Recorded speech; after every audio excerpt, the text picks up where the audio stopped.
Ya, Assalamualaikum warahmatullahi wabarakatuh. Selamat datang di video saya. Pada kesempatan ini, saya Muhammad Fadilah ingin em, mempresentasikan tugas untuk pertemuan 3 Sistem Informasi Geografis, yang dimana ini adalah latihan data manajemen dalam data spasial. Di sini saya menggunakan bahasa pemrograman Python. Eh, Oke, jadi langsung saja kita menuju ke video dari pembuatan visualisasi data geospasial menggunakan Python. Oke, yang pertama ini lebih ke pengecekan. Pertama, karena kita menggunakan Python, berarti pastikan Python ada di eh, device kita. Ini kita cek Python versinya, dan juga pipnya kita kita cek juga untuk library sih untuk si pipnya ini. Nah, jika sudah, karena berhubung saya menggunakan Linux, jadi di sini ada untuk mengaktifasi virtual environment-nya gitu. Dimana di virtual environment ini tujuannya untuk menginstal dari library. Jadi library yang kita install pada Python itu akan tersimpan di dalam virtual environment ini, seperti itu. Pertama ini kita cek upgrade-nya sesuai sama yang ada di modul.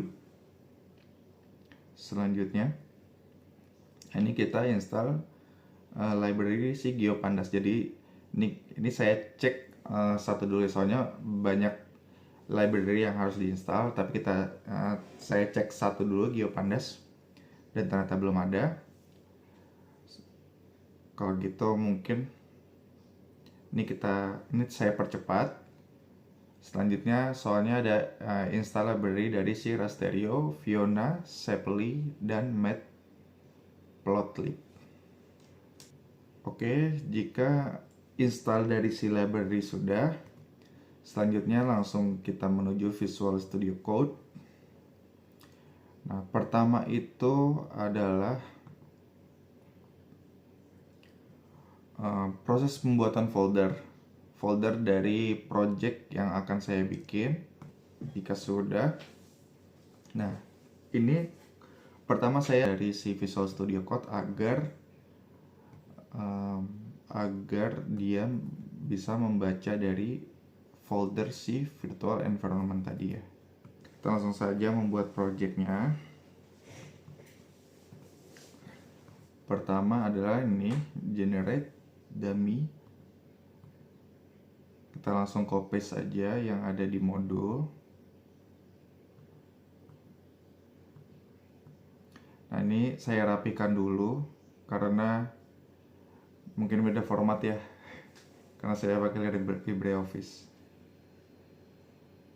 Ini saya rapikan dulu agar tidak ada error. Nah, sudah rapi. Nah, untuk si data folder ini saya rubah untuk direktorinya karena balik lagi saya menggunakan Linux. Nah, ini saya rapikan, ini saya ubah menjadi nama foldernya aja, data.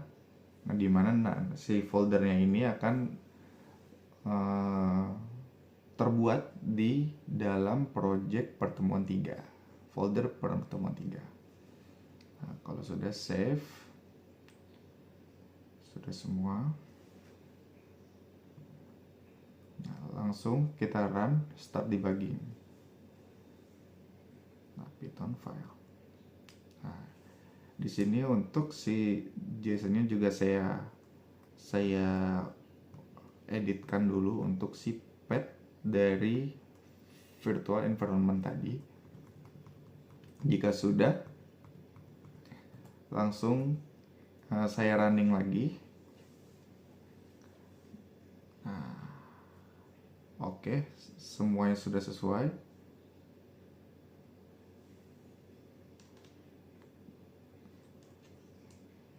Nah, oke, folder dari si data tadi sudah terbuat. Oke, di sini saya jelaskan blok-blok kode dari file generate_dummy_data.py. Jadi di dalam file Python ini, yang blok pertama adalah ini biasa inisialisasi dan folder. Jadi ini mengimpor pustaka yang dibutuhkan dan membuat folder data untuk menampung semua output file geospasial, memastikan struktur proyek terorganisir. Itu yang tadi yang saya buat untuk dan saya edit. Jadi itu directory yang sebelumnya itu terdapat di folder C dan seterusnya, dan saya ubah menjadi data saja gitu, biar folder tersebut ada di dalam project yang sama. Seperti itu. Nah, selanjutnya ini adalah pembuatan dari shape file polygon. Nah, di sini tuh mendefinisikan area studi ini 5 km kali 5 km menggunakan koordinat dari UTM, lalu membuat poligon dengan Shapely dan menyimpannya sebagai shape file lahan.shp dengan CRS EPSG itu 32748 menggunakan GeoPandas library tadi ya. Selanjutnya ini blok penetapan parameter raster, yang dimana ini untuk menghitung dimensi pixel dari raster. Resolusi ditetapkan 50 meter, menghasilkan matriks 100 kali 100 pixel. Kemudian rasterio.transform digunakan untuk membuat matriks transformasi spasial. Gitu. Selanjutnya ini blok pembuatan raster jenis tanah.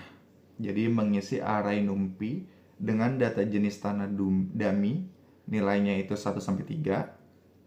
Rasterio digunakan untuk menyimpan array ini sebagai file geotiff yang namanya soil.tiff dengan semua parameter spasial yang sudah ditentukan sebelumnya. Jadi sudah ditentukan yang di atas tadi ya, yang penetapan parameter raster tadi. Nah, selanjutnya ini blok kode terakhir, pembuatan dari raster curah hujan. Nah, ini tuh membuat array NumPy dengan data curah hujan dummy yang nilainya itu 1200 sampai 2500 mm. Terus Rasterio menyimpan data ini sebagai file geotiff kedua yang diberi nama rainfall.tiff menggunakan spesifikasi geografis yang sama. Oke, selanjutnya kita menuju ke pembuatan file kedua. Ini ada di modul juga. Ini kita buat file baru dengan nama kesesuaian_lahan.py. Langsung saja kita bikin di folder yang sama ya. File, new text file. Ini dengan nama yang tadi yang ada di modul, kita samakan saja. Nah, untuk codingannya, blok codingannya ini copy paste juga dari modul langsung saja karena sudah ada, tinggal saya rapikan seperti ini yang tadi ya, dari file dummy-nya ini ada beberapa yang harus saya rapikan juga.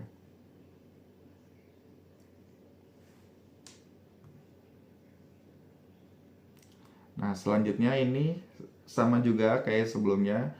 Untuk directory dari folder datanya ini saya ubah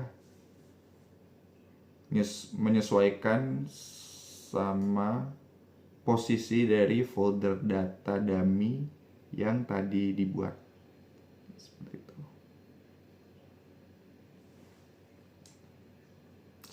Ada 3 poin yang saya ubah.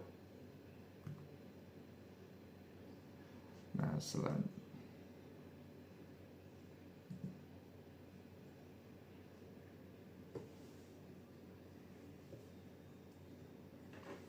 Oke, jadi saya jelaskan untuk blok-blok kode dari file kesesuaian underscore lahan.py. Yang pertama ini adalah pembacaan dari shape file batas. Jadi pertama itu membaca shape file lahan.shp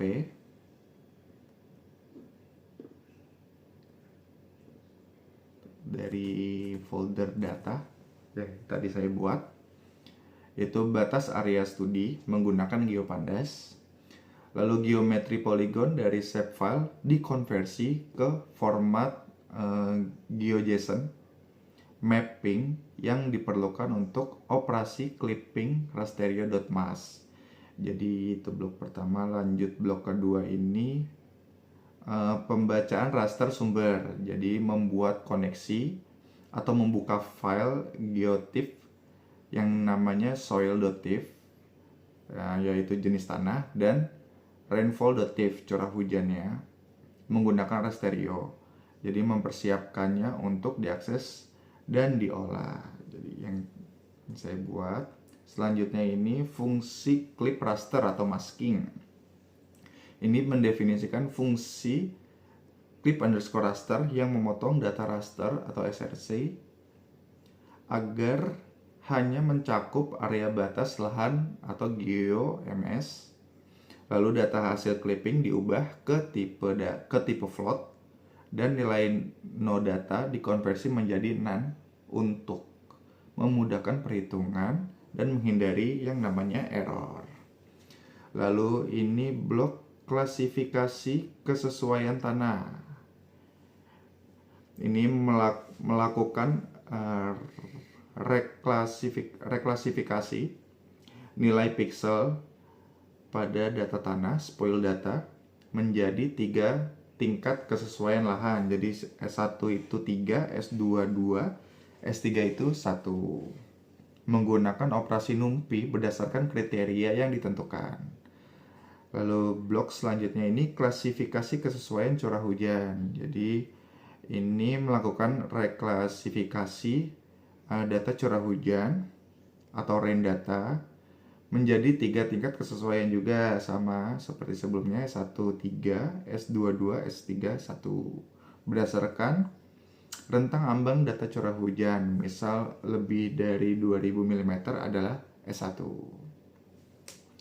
gitu. Selanjutnya ini blok kombinasi faktor prinsip minimum gitu. Jadi menggabungkan hasil klasifikasi dari kedua faktor, yaitu si soil sweet dan rain sweet, menggunakan fungsi np.minimum. Ini menerapkan prinsip faktor pembatas di mana nilai kesesuaian lahan final ditentukan oleh faktor yang paling rendah atau paling membatasi.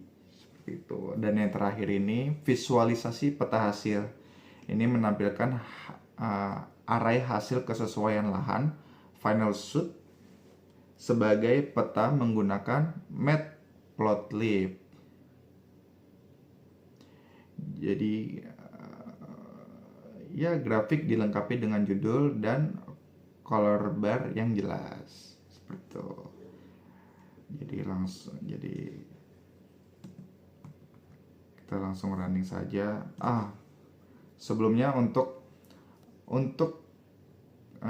codingan yang sudah ada disiapkan ini, itu hasilnya itu dia akan menampilkan pop up dari visualisasi peta hasil. Nah, karena saya menggunakan Linux, fitur itu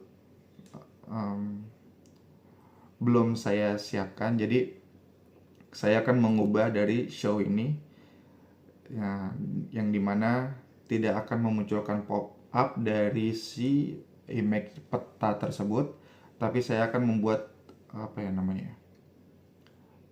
penyimpanan lagi. Jadi untuk outputnya ini saya simpan dalam bentuk file gambar atau PNG di dalam folder yang sama, folder project dengan DPI 300.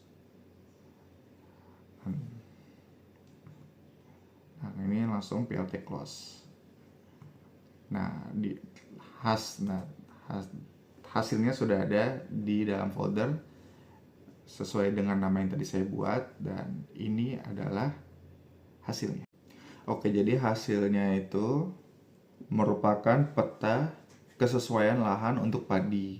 Jadi hasil visualisasi dari analisis spasial menggunakan Python ini dibuat dengan menggabungkan dua faktor dummy, jenis tanah dan curah hujan, yang masing-masing telah diklasifikasikan ke dalam 3 kategori kesesuaian, yaitu S1 atau sangat sesuai, S2 sesuai, dan S3 kurang sesuai, yang tadi poin nilai 321 tadi ya. Lalu penentuan kesesuaian lahan akhir dilakukan berdasarkan prinsip faktor pembatas minimum, di mana tingkat kesesuaian yang diambil untuk setiap pixel adalah nilai terendah dari kedua faktor tersebut. Jadi secara visual, peta menampilkan pola yang sangat acak berbintik dengan kombinasi warna hijau gelap. Jadi hijau gelap itu S1 atau sangat sesuai tadi ya, hingga kuning pucat atau S3 yang S3 ini yang kurang sesuai. Itu S3. Pola acak ini mengidentifikasi bahwa data input raster yang digunakan adalah data dummy yang dihasilkan secara matematis atau acak dan tidak mencerminkan pola geografis nyata di lapangan. Meskipun demikian, peta ini berhasil menunjukkan implementasi alur kerja SIG dalam menentukan potensi lahan, di mana nilai terendah S3 ini menandakan adanya kendala signifikan dari setidaknya salah satu faktor. Jadi seperti itu.